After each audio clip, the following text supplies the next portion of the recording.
I am Evelyn Zumaya, the author of Astral Affairs Rambova, and I want to read my book to you.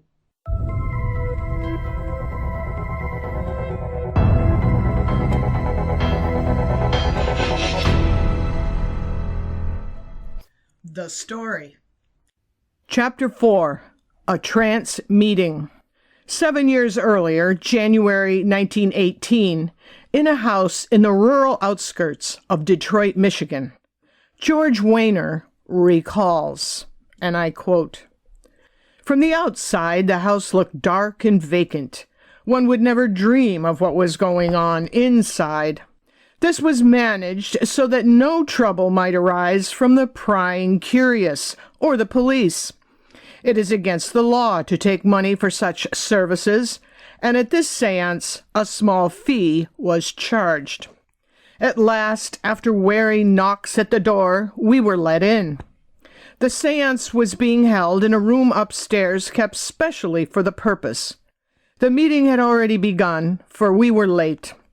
I had not let my family know that I was coming here, for in spite of their interest, they objected strenuously to my running about with the spiritualists and fortune-tellers.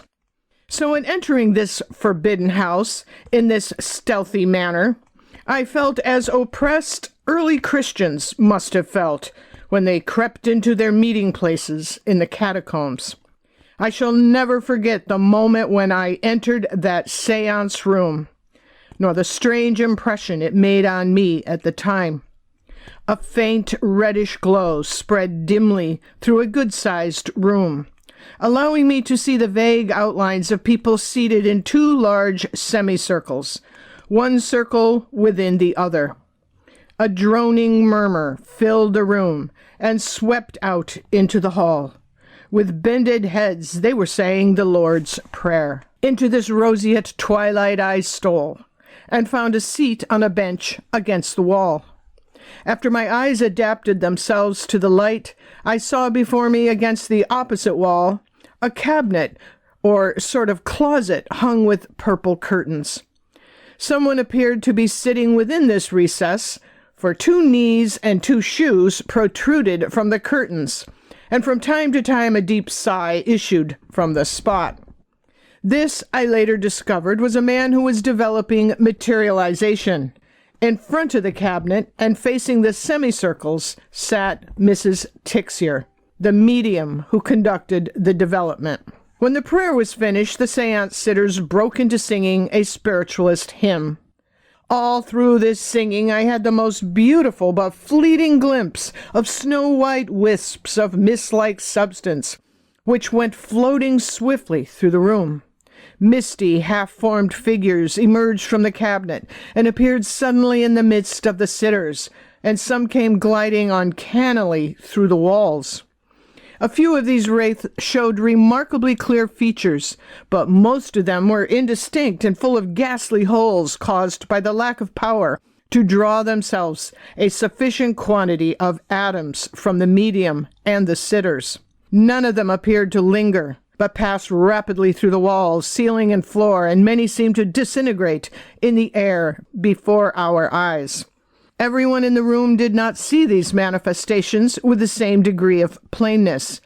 The inner eye was unopened in some. Now and then there were exclamations of wonder, as several saw the same thing simultaneously.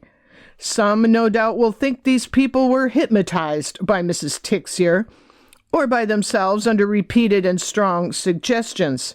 But I know that neither conclusion in this instance would be correct. I myself plainly saw the spirits standing behind or beside their mediums, concentrating upon them with a purpose to control." End quote. George Benjamin Wehner and natacharambova, née Winifred Shaughnessy, and nicknamed Wink, did not come from similar backgrounds. She was born in 1897 in Salt Lake City, Utah, to a Mormon mother and her second husband, the Irish Catholic Colonel Michael Shaughnessy. At the time of Natasha's birth, Georgewehner was 7 years old and living in Detroit, Michigan, as the son of sculptor Carl Herman Wehner and painterly artist Annie Haslett. According to his family, George demonstrated signs of psychic ability and fascination even as a child. When he was an infant, his nanny performed a ritual on him she called her extraordinary test. She held a crucifix before baby George, and when he reached out to take hold of it, he reportedly gave it a clear and knowing look. This convinced the nanny he passed the extraordinary test, thereby guaranteeing he would use his gift for good as a knowing spirit. The nanny assured the child's family this test proved his abilities were not spawned from any demonic forces. George's one sibling, his sister Frederica, his mother, grandmother, and aunts recalled his relating detailed accounts of sprites, fairies, and elves he witnessed frolicking in the family pond. He regaled his wide-eyed family with tales of woodland creatures the size of his tiny thumb, sailing the pond's waters on the back of turtles. When George related such things to the women in his family, he received understanding and appreciation. His father, however, was horrified to hear such fantastical stories being acknowledged as truth, and took his son to a doctor to see if he had a condition which could be cured. George's grandmother would be the most influential in the development of his psychic abilities. She was a mystical woman who believed his visions and often encouraged him to tell her of his ethereal sightings. His other aunts did not discourage, with his Aunt Clara, a church organist, rewarding him with piano lessons. To George and his sister Friedie's dismay, their idyllic childhood in Detroit was interrupted when their mother and father moved the family to Newburgh-on-the-Hudson, just north of New York City. There, George and Friedie continued in their pastoral scamperings between their father's cavernous studio in the woods and the great home's green acres of lawn sprawling down to the banks of the Hudson River. When George was 16, his beloved mother died, and her grief-stricken husband Herman moved back to Detroit so his children could be raised by their grandmother and doting aunts. Herman Wehner encouraged George's musical talents to offset his unsettling obsession with spirits, fairies, and the increasing presence of someone he referred to as White Cloud. George would later claim that as a teenager he channeled an operetta aided entirely by White Cloud, as he was then unable to transcribe music. His father submitted this 4-act psychic operetta titled The Delight of Life to the Michigan Conservatory of Music in 1908. White Cloud's score earned George a full scholarship, and his relieved father believed this would provide a rational career direction for his son and deter him from pursuing any further interest in the occult. While George attended the Michigan Conservatory of Music, Natasha's mother divorced Michael Shaughnessy and moved to San Francisco with her little daughter Wink. The child passed her infancy and early childhood in the city by the bay, lonely with no siblings. By 8 years old, her mother married her third husband, Edgar DeWolf. At a family gathering, DeWolf was roughhousing with his new stepdaughter, and she reportedly fought back too furiously. The incident prompted her immediate enrollment in Leatherhead Court, a private girls' school outside of London. Wink would live in exile at Leatherhead Court for the remainder of her childhood. There she spent her youthful years cloistered, living out her childhood fantasies through books primarily on mythology and ancient history. She left Leatherhead Court only to attend an occasional performance of the London Ballet or to travel to Paris for her summer vacations. In Paris, she resided with her Aunt Elsie DeWolf in her palatial residence in Versailles, the Via Trianon. Just as Georgewehner's artistic aesthetic was forged by doting aunts, the same could be said of Natasha. However, George's aunts resided in suburban Detroit as working-class women living within modest means. Natasha's Aunt Elsie lived in a palace of historical note where she ensured her niece's summers were rich in cultural inspiration, even studying ballet at the Paris Opera Ballet School with prima donna Rosetta Mauri Isigura. When Natasha reached the age of 17, she left Leatherhead Court to return to America and pursue studying ballet with Russian émigré Theodore Kozlov by joining his Imperial Russian Ballet in New York City. She would live with her Aunt Teresa Werner, who acted for a while as chaperone. While George studied composition, theory, and taught harmony at the Michigan Conservatory of Music, Natasha began touring the country with Kozlov's Russian ballet troupe. It was Kozlov who bestowed the Russian name Natacharambova on his student Winifred, and despite her being then underage at 17, she and Kozlov became romantically involved. When Muzzy learned Kozlov had bedded her teenage daughter, she threatened to have him deported back to Russia. Kozlov responded by sending Natasha into hiding. She traveled through Canada to England, where she would live with Kozlov's estranged wife until her 18th birthday. It was then Muzzy, Kozlov, and Natasha negotiated a resolution.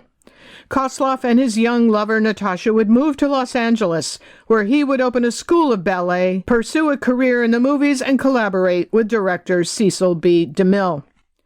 As a result of Kozlov's many infidelities with other members of his dance troupe, Natasha eventually decided to leave him.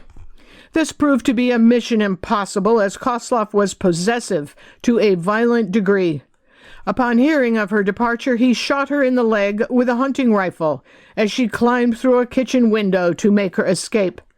The wound was not life-threatening, but the injury effectively ended her dancing career. While Natasha recovered from the buckshot wound to her thigh, in Detroit, the Michigan Conservatory of Music was declaring bankruptcy. This misfortune initiated George's turn to the military. He was rejected active service in the First World War and instead found employment as a piano player with Jesse Bonstell's vaudeville stock company at the Garrick Theater. During the First World War, he was also employed in the Dodge Ordnance War Plant, hired to write copy for promotional literature dispersed to boost morale and entice enlistment in the war effort. The monotony of a desk job shattered George's sensitive soul, and he decided to leave Michigan for New York City to explore more open-minded territory where he would be free to pursue deep trance mediumship as his life's work. While a hungry Georgewehner roamed the streets of Manhattan in search of any employment, Natasha lived in Hollywood, promoting her career as an art, set, and costume designer with actress and producer Alla Nazimova. Rebounding from her ill-fated love affair with Theodore Kozlov, she would meet, fall in love with, and marry the man who would soon be known as the Sheik and the great lover, Rudolphvalentino. While Rudolphvalentino and his wife Natasha Rambova achieved their pinnacle of fame and fortune as husband and wife, Georgewehner lived as a starving artist, barely able to afford his weekly boarding house room rent. He often ate only through the generosity of his landlady and found sporadic work in a few vaudeville shows as a piano player and actor, playing bit parts in skits. His dream of earning a living as a medium did not, at that time, put a morsel of food on his plate. In search of the almighty dollar, he frequented the offices of sheet music publishers and the backstages of New York's prominent theaters, composing songs, music, and lyrics in the hope of scoring just one hit. All the while, he spoke openly about his mediumistic abilities, and this did earn him a budding reputation as someone adept at giving a psychic reading. George survived those thin times primarily because he was a prolific musical genius, and consequently it was not long before one of his many ditties afforded him welcome reward. His hit song would spark his steady social climb and launch his career as a medium.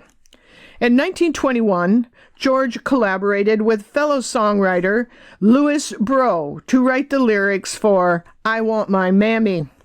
The song touched the sentimental with its pining for a lost or distant mother, and the lilting, catchy melody was soon being hummed from sea to shining sea. Just as Rudolph-Valentino's signature film The Sheik was playing in theaters across the country in the fall of 1921, Georgewehner's I Want My Mammy was being listened to on radios and recorded by performers eager to capitalize on the song's popularity. The song was most famously recorded by Eddie Cantor, but there were various versions of the song, including interpretations by Irving Kaufman, the Peerless Quartet, and the Green Brothers Novelty Band. The song was also a popular selling role for player pianos. All of the renditions sold well, and at last some coin jingled in George's threadbare pockets. The successful I Want My Mammy brought him not only fortune, but fame. As George rode this wave of success by ingratiating himself into the New York theater and music scene, Rudolph Valentino became more idolized than any other star in the brief history of Hollywood. His wife Natasha achieved eminence at his side as a fashion icon known for her signature turbans and braids, and the gorgeous couple's photographs appeared on the cover of every fan magazine, with tabloid and gossip columnists trolling their every move. It is certain George passed many a New York newsstand broadcasting the latest about Rudolph Valentino and his wife Natasha Rambova, and it is reasonable to assume he heard their mention. But he was then preoccupied with launching his own career in New York as a medium for the rich and famous. By cleverly marketing his psychic wares, his calendar filled with requests for seances, and with each booking he made it known he was anxious for the next introduction. I Want My Mammy was his introduction into the public's acknowledgement and approval, but his vision of success was not then musical.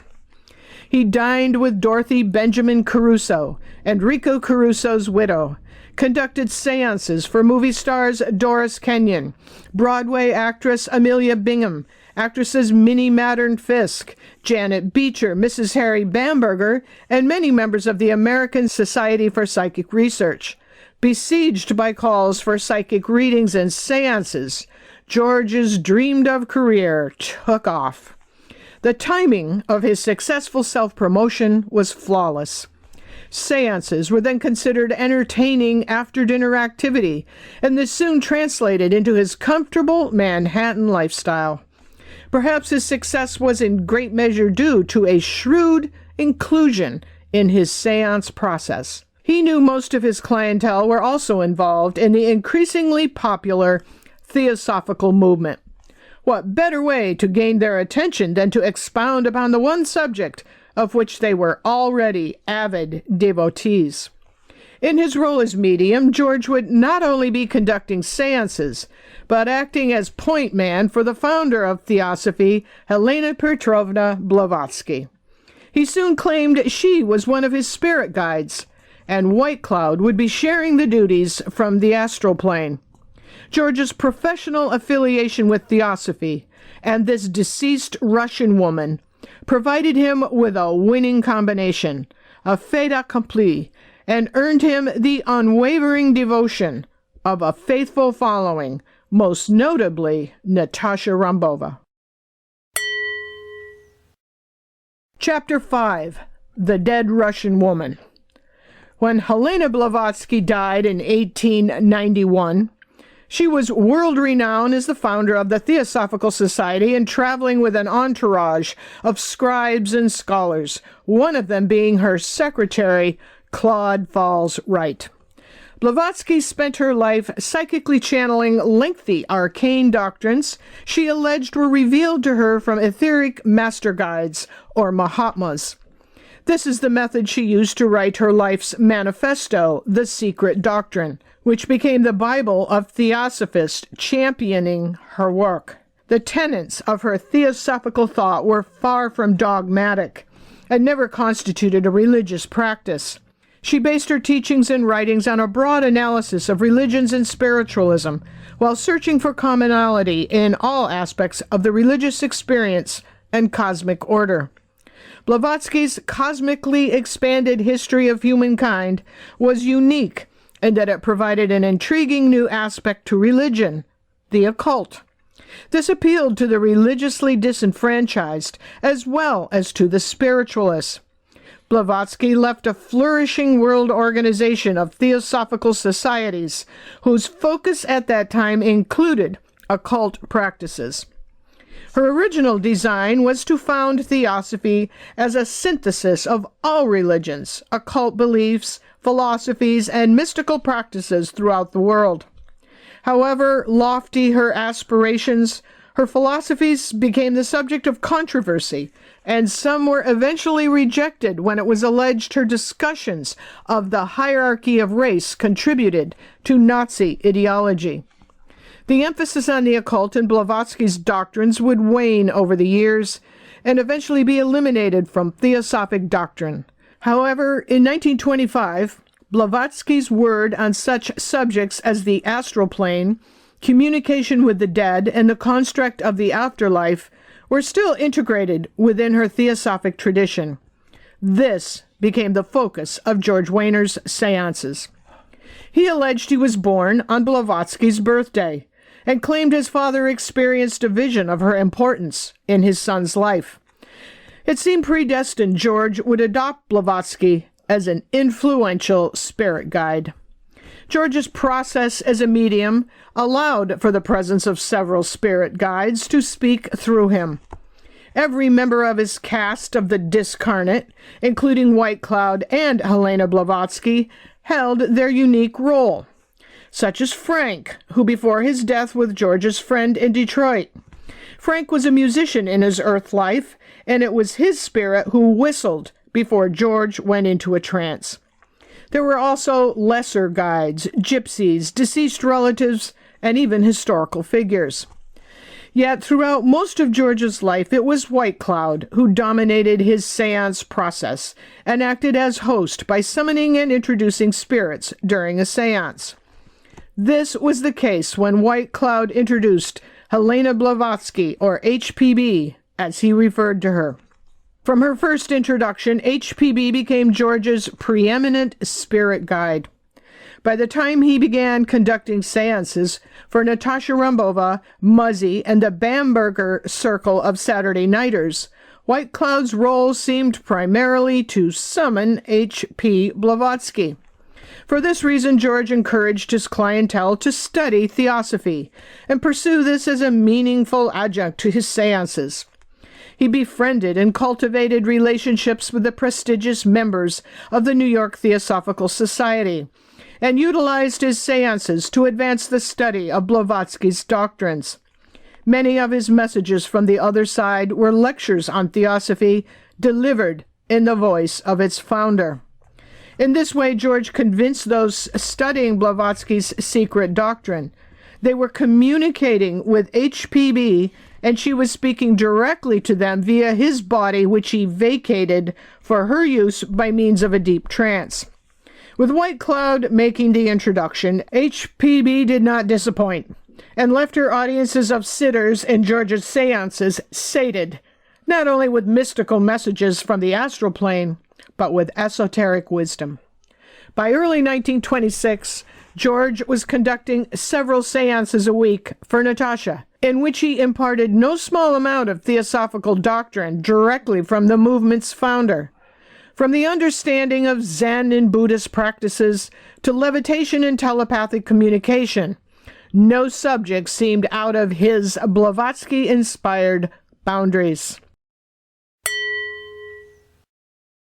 The parlor of Theosophist Leslie Grant Scott's Manhattan penthouse resembled a Louis XIV ballroom, polished, cavernous, and appointed with European and American Victorian furniture. Leslie's husband, Reginald Thomas Maitland Scott, known by his pen name R.T.M. Scott, was a best-selling author of popular pulp crime and action novels, which were rich in theosophical and paranormal plot lines. R.T.M. Scott was born in Malaysia, and he spent his childhood in exotic locales. He drew upon his own experiences in writing his books. Some of his more successful novels were his Aurelius Smith series. Smith being a sleuth similar to Sir Arthur Conan Doyle's detective Sherlock Holmes. It was while RTM was working in India that he met and fell in love with Leslie Grant. They married and had one child, a son, RTM Jr. The commercial popularity of RTM's novels permitted them to live in splendor in Manhattan and furnish their home as an unparalleled showcase, replete with a baby grand piano, velvet draperies, and Baroque art in heavily gold-leafed frames. Installed as the famous couple's most impressive artifact, a reproduction oil painting of Raphael's Madonna.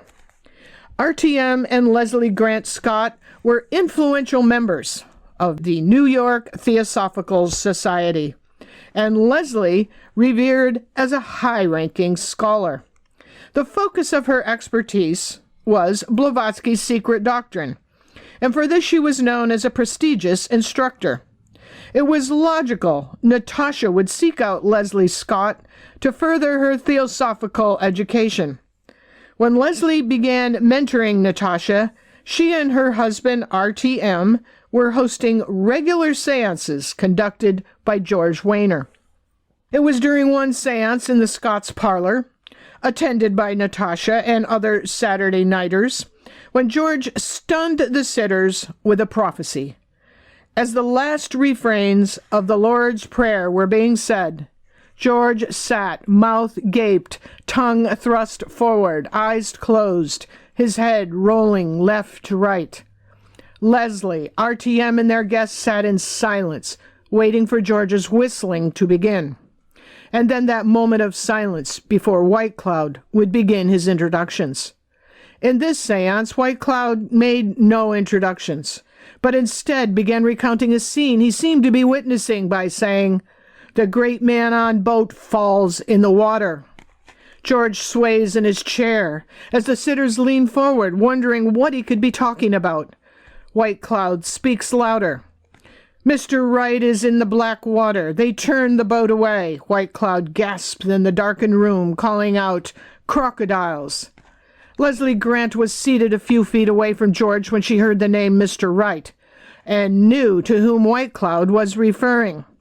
The moment George came out of his trance, she rushed to telephone Eleanor Brenneman. She asked if she had spoken to George about Claude Wright's disappearance in Nicaragua. Eleanor assured Leslie not a word. Eleanor Brenneman booked an immediate seance with George. White Cloud relayed much the same account to Eleanor, and it was then she booked the trip to Nicaragua with her son, Edgar. She impressed on George how it would be of great value to her, to the family of Claude Wright, and to the New York Theosophical Society if he would accompany her and Edgar on the sail to Nicaragua. George accepted this invitation and informed Natasha of his imminent departure.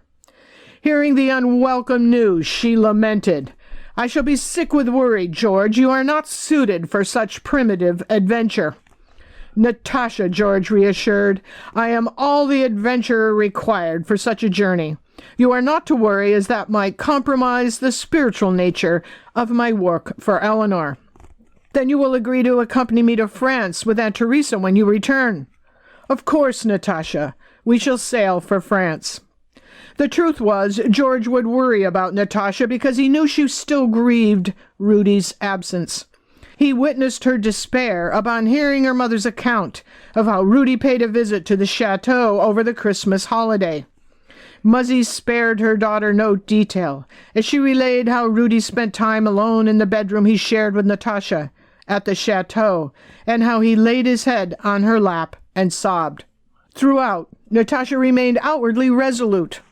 When her divorce from Rudy became law on her birthday, January 19th, she gave every public indication she was thrilled to be done with being Rudolphvalentino's wife. She granted a testy interview with the headline, "Miss Rambova desires that the world forget she was Valentino's wife." And I quote, "Interrupted while taking voice lessons at her home, the former Mrs. Valentino was reluctant to talk about her marriage to Rudy or her divorce from him. I have no desire to say mean things about Mr. Valentino. If he wants to talk, that's his privilege. I want the world to forget that I was ever his wife. My whole life will be devoted to my career." End quote. When the reporter asked if she would discuss her marriage, she answered, quote, "Why? No, what a foolish question. I told you I was not interested in Mr. Valentino, didn't I? I think the country is pretty well fed up with stories about us anyway." End quote.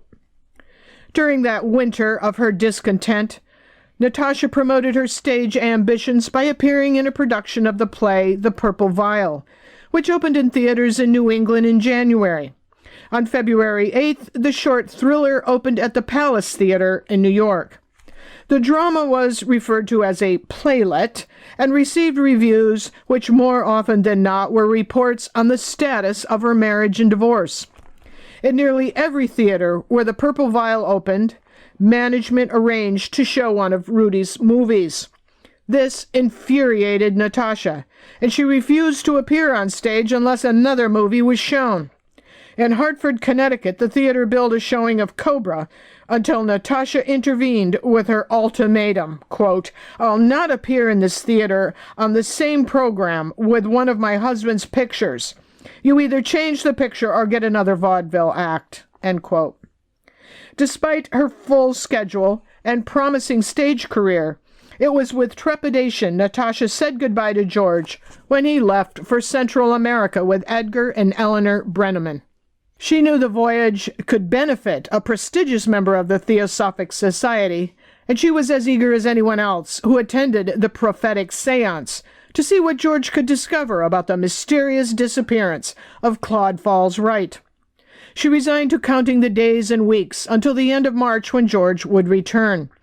With her fondest wishes of farewell bestowed, George boarded the train for New Orleans. Natasha was left behind in Manhattan to cope in the absence of the astral advice of Helena Blavatsky or George's etheric counsel, and feeling captive on her earthbound plane. Chapter 6. It's Elemental. Pearl Lagoon, Nicaragua, March 1926. The windows of the Moravian mission rattle as the beams of the old building creak from the straining. George clutches a bedpost and struggles to maintain footing. This is his first earthquake. He lurches towards the window to see small houses crumbling, people screaming through the streets, livestock running amok, and flocks of birds screeching skyward. The chaos induces trance and clairvoyance in George, as if he is part of an ancient dance. Quote, "Suddenly, the mission began to rock and shake back and forth violently, and there was the sound of smashing china and falling objects. I heard Mrs. Brenneman scream in some other part of the building. After my first shock of surprise passed, I saw many spirits of ancient Indians dancing in circles, exultantly as though delighted with the shaking of the ground. I knew they were ancient because of their scanty clothing and headdresses.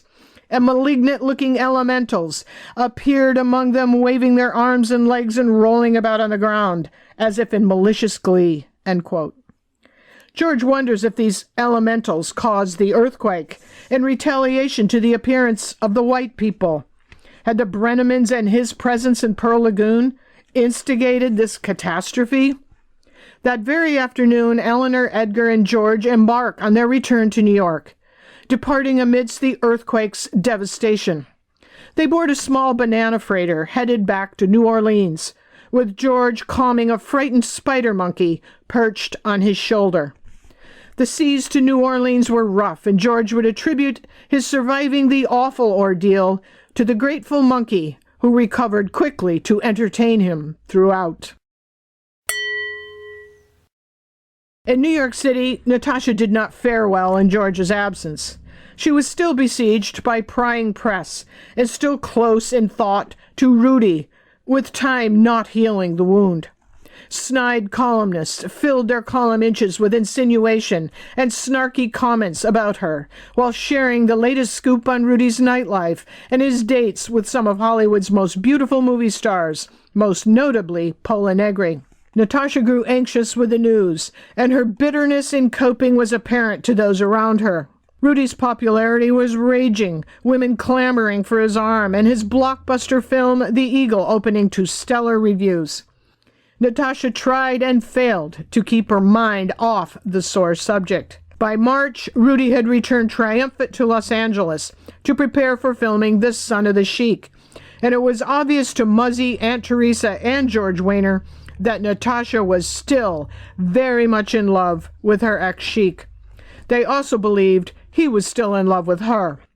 To them, their divorce appeared to be more of a destructive force in both Rudy and Natasha's lives than their rocky marriage had ever been. He was reportedly drinking heavily and spending his nights in speakeasies to then sleep all day and repeat. It was rumored he looked exhausted and appeared bloated, even overweight. Heartache had the opposite effect on Natasha. She lost weight, became high-strung and overactive. This pained her loved ones, and consequently her reliance on her erstwhile psychic George was not discouraged. In his devotion to the woebegone Natasha, he shielded her from all negativity, especially news of Rudy's love life. This was hardly an unpleasant task for George, as Natasha was, after all, a gorgeous 29-year-old woman immersed in a world of New York's wealthiest theosophical notables. By day, Natasha vanquished her sorrowful internal monologue by hurrying around Manhattan, acting, writing, sketching, and designing. By night, she covered the parlor lamps with scarves to create an amber light to prowl about in the afterlife seeking solace from the dead. By May, divorce had brought Natasha no peace of mind, and her bouts of melancholy concerned her loved ones. In a fight-or-flight quandary, she felt the French Riviera might resolve her quest to establish distance from her ex-husband's latest success and his budding romance with Paula Negri. George's evening seances provided her escape by blurring the line between the painful present and the dreamy ectoplasm of the hereafter. The astral plane seduced Natasha's fragile psyche, and as the date of the sail for Europe approached, George seldom left her side. In less emotionally perilous times, her loved ones might have encouraged less of a dependency on a medium and direct her towards a more earthbound recovery. As Natasha walked her razor's edge that spring, no one in her world made a move to intervene. At last the day of departure arrived. Natasha, Aunt Teresa, Georgewehner, a squadron of little dogs, including a recently welcomed King Charles pup, and an excitable monkey, boarded the Homeric for Le Havre, France. George felt whatever they lacked in dignity as a result of their pet's chaos, they compensated for in fun. Although every puppy passed the Atlantic crossing sick as dogs, the monkey thrived at sea and regaled them all by leaping in and out of the portholes. This was George's first trip to Europe, and he was euphoric with anticipation. It was on the first day of the crossing he resolved to remedy Natasha's heavy heart. For George, it was exhilarating to head into open sea as he watched the New York skyline fade over the horizon. The Atlantic swept him into a state of psychic illumination as the sea air and the sensation of the Homeric churning through the deep conspired to imbue George with unusual exuberance. He wished Natasha shared the same buoyant energy he enjoyed, and this desire inspired his initiative. His opening gesture being fragrant flowers delivered to Natasha's stateroom each morning. With every nod of understanding, he bestowed cosmic comfort on the emotionally frail Natasha. Evening seances were held in her stateroom, and as the great ship rolled into the waves, George summoned HPB and the reassuring voice of White Cloud. With the fragrance of his day's blooms as incense, George held forth. His promenades on deck provided him with more psychic inspiration, and there he alleged he witnessed oracles and omens. He would relate news of these spectacles to a rapt Natasha, while she took copious notes, illustrating them with sketches. George envisioned air and sea elementals churning as cloud formations or waves, and manifesting in fantastical forms, both benign and menacing. A vision of the head of a great lion roared from the vapors over the ship, and a winged dragon hovered over him, hissed, and disappeared in an instant. Natasha recorded George's sightings, including his discovery of one elemental in the form of a writhing octopus, which washed up on the deck. For George, these were all omens to be interpreted. Natasha did not question.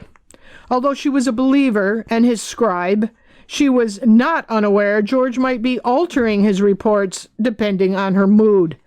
If she was in an optimistic mood, his accounts were light, even humorous.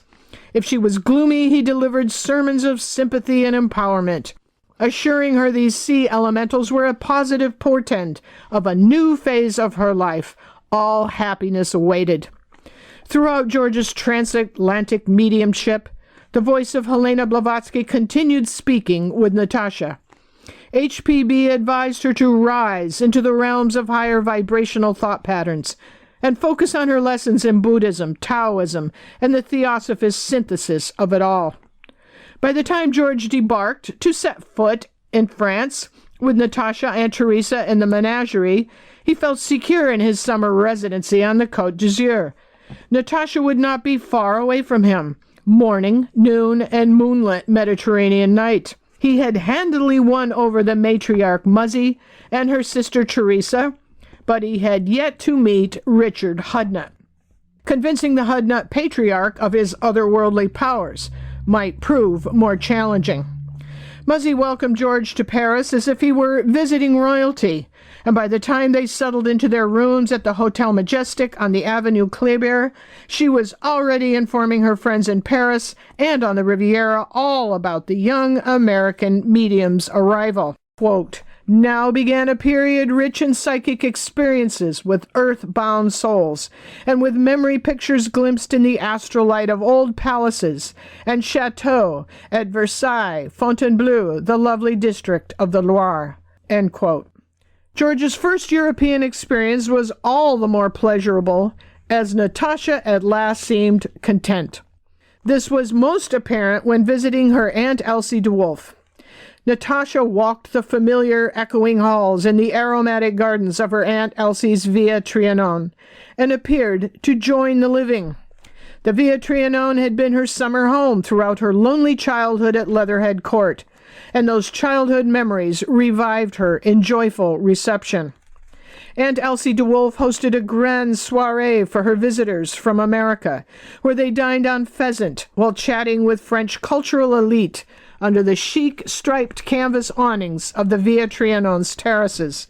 George was wined on the finest wines and dined on Epicurean delicacies, and any memory of his hungry days on the streets of Manhattan faded and forever. While in Paris, he continued to keep any news about Rudolphvalentino from Natasha, and often diverted her from passing newspaper stands in the street. Still, he read the headlines and knew Rudy had completed filming The Son of the Sheik, and that he and his manager Ullman planned to train east from Los Angeles to New York to promote the film. George would always seize his moments to share Rudy's news with Natasha with caution, in order to keep her apprised with minimal distress. The stay in Paris was brief, as Natasha was eager to head south to juanlespin. She enjoyed so many happy times there with Rudy. Her loved ones wondered whether this visit for her was a good or a very bad idea. She still worried openly to them about her ex-husband. Was he smoking too much or drinking bad whiskey? She had on a few occasions even composed love letters, which were crumpled and thrown away. With the summer of 1926 about to bear down with its heat and humidity on both continents, Rudy would swelter on a train headed for New York City, and Natasha would board a train south from steamy Paris with her small zoo and entourage, headed towards those cool Mediterranean breezes.